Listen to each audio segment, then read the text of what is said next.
The return of the wildebeest signals the end, at last, of the hard times.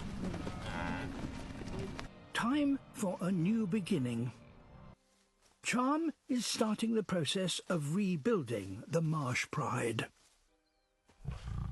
She and one of the males have separated themselves from the rest of the group.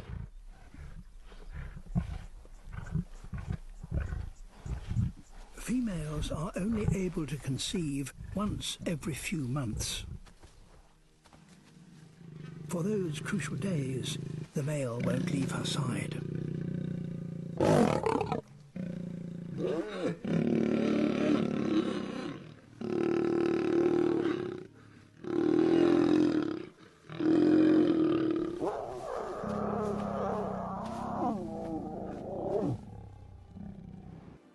Charm stays close to him to strengthen their bond. If the male isn't certain any future cubs are his, he will probably kill them. 4 months later, Charm is alone, away from the Pride. Over the last 14 months, her dynasty has faced ruin.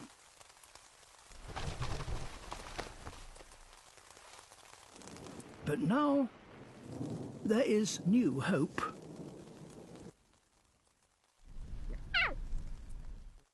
Just 2 weeks old.